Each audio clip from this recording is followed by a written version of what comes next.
सभी साथियों को शुभ संध्या। जय श्री राम, वंदे मातरम, भारत माता की जय। उपदेश राणा की तरफ से जय हिंद। चाहता हूं सभी जुड़ें और आज ऐसे टॉपिक पर बात करेंगे जो बहुत आवश्यक है। कैप्शन आप सभी देख लें और जिनको अच्छा लगे वो शेयर कर दें। मैं भुक्तभोगी हूं। जिन साथियों को नहीं पता मैं उनको बता दूं कि मैं 3 साल इस इंडस्ट्री में, स्टार्टिंग से पहले 3 साल में रहा हूं। बहुत करीब से सारी चीज़ें देखी हैं।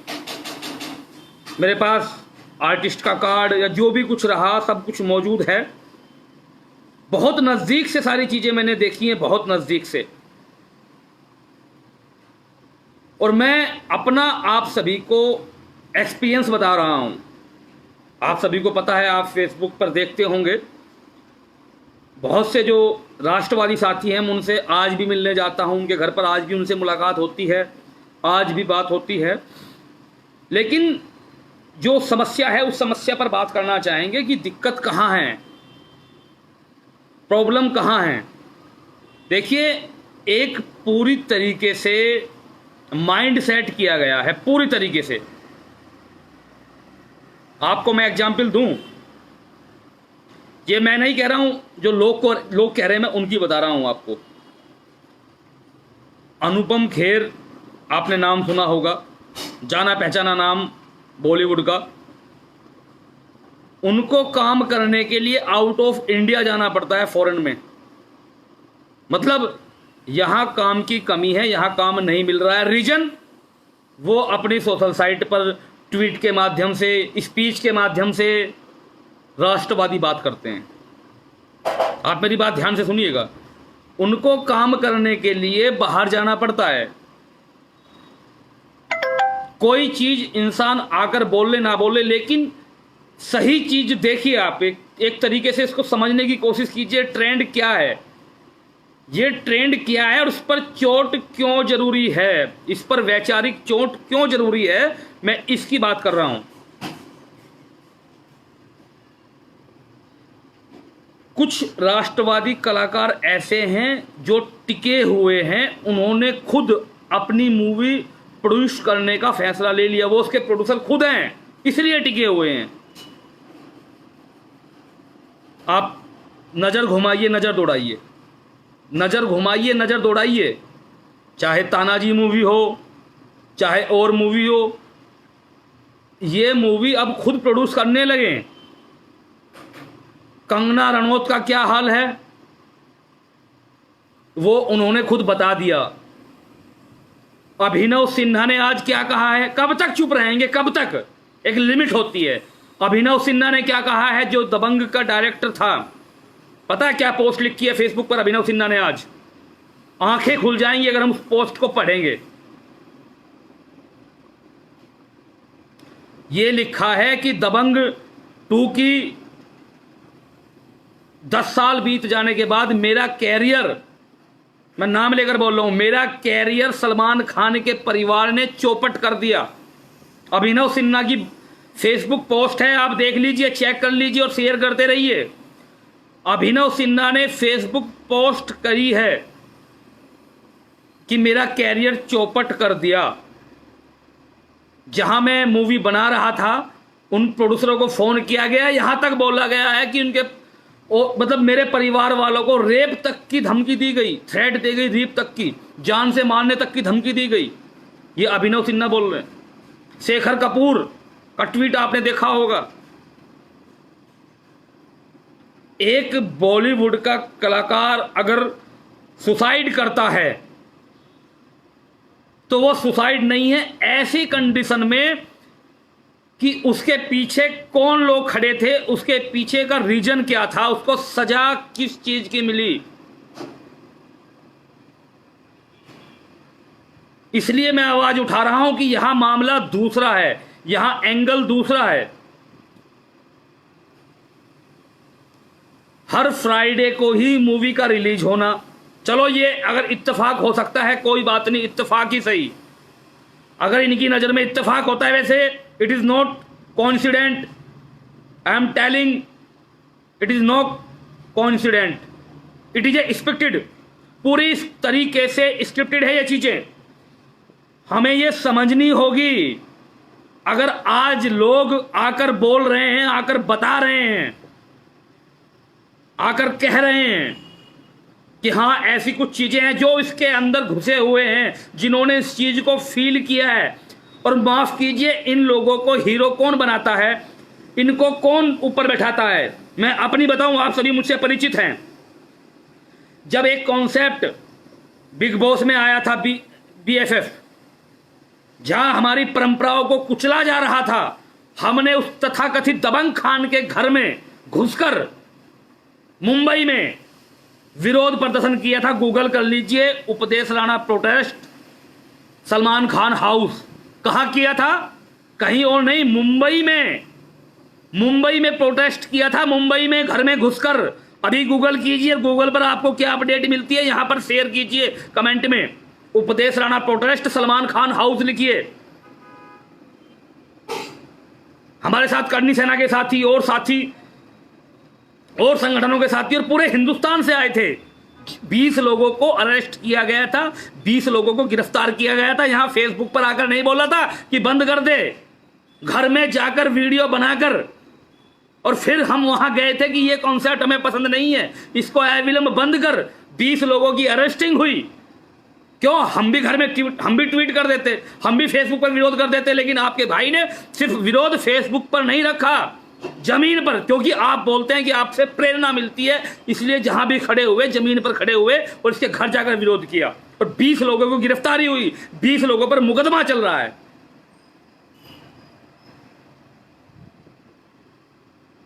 इन लोगों को हीरो हमने बनाया है। अगर किसी के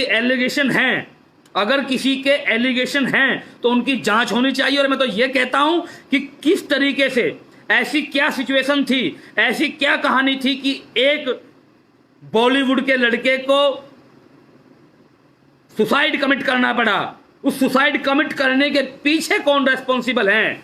किसने साथ मूवी का डब्बा बंद करवाया? किसने साथ मूवी का डब्बा बंद करवाया? वो कौन लोग थे? उनकी इंक्वायरी होनी चाहिए। और मैं बॉलीवुड के तमाम साथियों को कहना चाहूंगा, जिनसे आवाज पहुंच रही है, जिनके पास तक, जो चाहे नीचे से काम करते हो, नीचे स्तर पर, चाहे मीडियम में, चाहे अपर में, आप अगर बोल रहे हैं तो खुलकर बोलिए। और कंगना रनौत जी का धन्यवाद। देखिए, इतना साफ बोलने वाला जैसे कंगना रनौत बोलती है, कोई नहीं मिलेगा, कोई नहीं मिलेगा। वो बंदी अकेली लड़ रही है, वो बंदी अकेली लड़ रही है। और आपको पता है, उसने कोई भी बात हुई अपने धर्म के लिए, उसने सामने आकर बोला है, सामने आकर बोला है। और वो लोग कैसे मैनेज करते होंगे उनकी प्रॉब्लम्स को, वो ही जानते हैं। हमारा ये दायित्व है, ऐसे लोगों के साथ खड़े रहें। मैं भी कंगना जी से मिलने के लिए बहुत जल्द जाने वाला हूं। ये कोरोना समाप्त हो जाए, कोरोना समाप्त होते ही कंगना रनौत जी से मिलने के लिए जाने वाला हूं मैं मुंबई। इस बात को हमें बिल्कुल प्रमुख पटल पर लेकर आनी है कि ऐसा क्या है। और भाई, हीरो बनाने वाले किसी को हम लोग हैं, हम और आप, और कोई नहीं है। हम और आप बनाते हैं इनको। मुझे समस्या किसी से नहीं है, मुझे समस्या किसी खास से नहीं है। लेकिन जब लोग अपनी बयां करने लगे, जब लोग सुसाइड कमिट करने लगे, और जब आवाज आने लगे, तो सोचना पड़ता है, समझना पड़ता है। और इंसान वही है जो सत्य को सत्य बोलता है। बिल्कुल जांच होनी चाहिए, बिल्कुल इस इंसिडेंट की बिल्कुल जांच होनी चाहिए, हर कीमत पर जांच होनी चाहिए। और हम भी इसके लिए बोल रहे हैं, आप भी बोलिए कि ये जांच होनी चाहिए कि इसके पीछे कौन लोग हैं। माफियावाद, अदृश्य शक्तियां बहुत बड़े स्तर पर काम करती हैं, क्योंकि मैं 4 साल रहा हूं, 3.5 साल मैं रहा हूं, मैंने देखा है सब कुछ। लाइमलाइट की कुछ चीजें बाहर नहीं निकलती हैं, लेकिन वहां पर एक्चुअल है क्या, वो आप पता कीजिए, आपको पता चलेगा कि वहां किस तरीके की कहानी निकलती है, किस तरीके की। जो आज टिके हुए हैं वो अपने दम पर टिके हुए हैं, टैलेंट पर नहीं कहूंगा मैं। कुछ बंदे अपने खुद प्रोड्यूसर हो गए, कुछ के अपने व्यक्तिगत संबंध इतने प्रगाढ़ हैं कि उनको वो टिके हुए हैं, वो काम कर रहे हैं। आप उदाहरण लेकर देख लीजिए।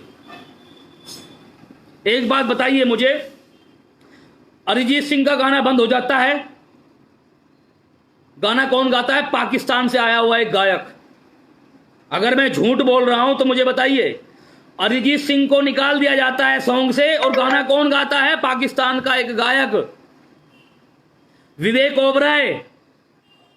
विवेक ओबराय की एक ये गलती थी, मेरी मिला हूं, जाता हूं उनके घर पर, मेरी फोटो देख लीजिएगा, पड़ी है विवेक। और मैं अपनी तरफ से बोल रहा हूं, ये मुझे किसी ने बोलने के लिए नहीं बोला, जो मेरा खुद का ओपिनियन है। विवेक ओबराय की ये गलती थी कि उसने एक तथाकथित भाईजान के खिलाफ आकर प्रेस कॉन्फ्रेंस कर दी थी और उस भाईजान ने धमकियां दी थी फोन करके उसको। आज तक साइड रोल नहीं मिला, सुन रहे हो ना? आज तक साइड रोल नहीं मिला, कैरियर चौपट हो गया। और एक नाम नहीं है ऐसे विवेक ओबराय जैसे, कितने नाम बताऊं मैं?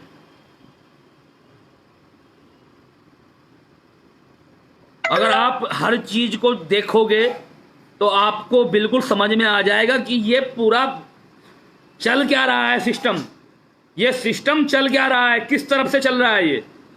और एक डायरेक्टर आकर खुलेआम बोल रहा है कि इसकी फैमिली ने मुझ पर इतना शिकंजा कसा, इतना परेशान किया, तो ये बात कहीं ना कहीं सोचने पर मजबूर करती है।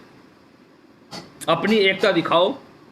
हम ये नहीं कह रहे हैं कि भाई ये करेंगे वो करेंगे, कम से कम जो मनोरंजन के साधन हैं, जो हमें लगता है जिन लोगों को बायकॉट करना चाहिए, उन लोगों का बायकॉट शुरू करें। अगर आपका विवेक आपको इसकी इजाजत देता है तो। ये बहुत बड़ा प्रोपोगंडा है, बहुत बड़ा प्रोपोगंडा। गुलशन कुमार जी की क्या गलती थी? गुलशन कुमार जी की क्या गलती थी? आप सबको पता होगा। और एक चीज मैं आपको बताऊं, इस फेसबुक लाइव पर 2500 लोग देख रहे हैं। एक साल पहले की बात है, किसी पार्टी में मैं था, छोटी सी पार्टी, बॉलीवुड की एक मशहूर अभिनेत्री, मैं नाम नहीं लूंगा यहाँ, बॉलीवुड की मशहूर अभिनेत्री जिसकी बहुत सारी मूवी आ रही हैं, जो बिल्कुल अच्छे लेवल पर है उसका कैरियर, और वो दिल से बहुत अच्छी हैं। मैं किसी पार्टी में था, वहां पर नजरें चुरा ली थी उसने मुझसे, नजरें चुरा ली थी। उनके जो सहायक थे उनसे मेरी बात हुई, उन्होंने मुझे फ़ोन पे बताया, बाद में मेरी बात हुई कि भैया आप पर हिंदूवादी का टैग है, कहीं आपकी तस्वीर साथ ना आ जाए। तो वो थोड़ा सा उन्होंने बचाव किया। मशहूर अभिनेत्री, बॉलीवुड की मशहूर अभिनेत्री, मैं इसको रिकॉर्ड के साथ कह रहा हूं, अपनी नजरें वहां से चुरा ली थी कि ये हिंदूवादी का टैग है। और मेरे पास बकायदा उस चीज का प्रूफ है, बकायदा उस चीज का प्रूफ है। सिर्फ कितना क्यों कि भाई उपदेश राणा पर हिंदूवादी का टैग है, कहीं तस्वीर ना आ जाए साथ में, कहीं कोई खींच ना ले और फैन फॉलोइंग कम ना हो जाए। मैं उस अभिनेत्री की गलती नहीं बता रहा हूं। ये एक आइडियोलॉजी सेट कर दी गई है कि अगर अपने देश में, हिंदुस्तान में कोई जय श्री राम भारत माता की जय बोलता है तो वो तो भाई कट्टर हो गया। ये एक आइडियोलॉजी सेट करती है ये। भाई अपना हिंदुस्तान, अपना देश, हम भारत माता की जय, जय हिंद नहीं बोलेंगे तो कहां बोलेंगे? लेकिन एक आइडियोलॉजी को बिल्कुल निर्माण कर दिया गया, पूरी पटकथा उसकी तैयार कर दी गई कि कोई अपनी देश की बात करेगा, अपनी सेना की बात करेगा, कोई जो है अपने धर्म की बात करेगा, तो उससे दूर रहो, उससे दूर रहो। वो तो भक्त हैं, वो तो कट्टर हैं। ये आइडियोलॉजी सेट कर दी गई यहां पर। इस बात की वैचारिक लड़ाई है।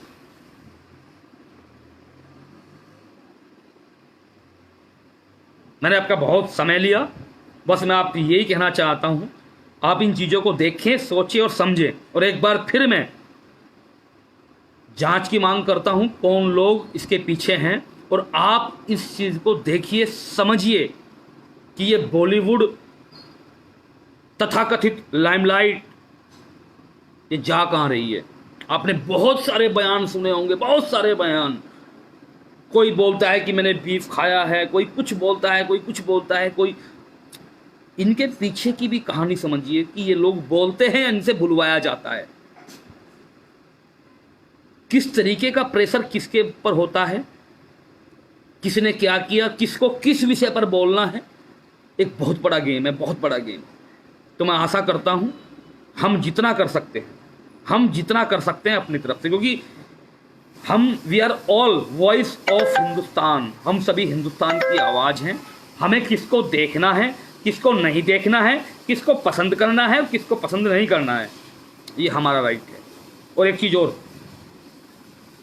मुझे ये दुनिया लगती है, मेरे 8-10 लाख साथी आप भाई बहन मुझे पेज पर जुड़े हुए हैं, तो मैं समझता हूँ कि पूरी दुनिया, पूरा हिंदुस्तान, यही 8-10 लाख लोग हैं जो मुझसे जुड़े हुए हैं, और मुझसे बड़ा तो कोई हिंदुत्व का सेलिब्रिटी नहीं है।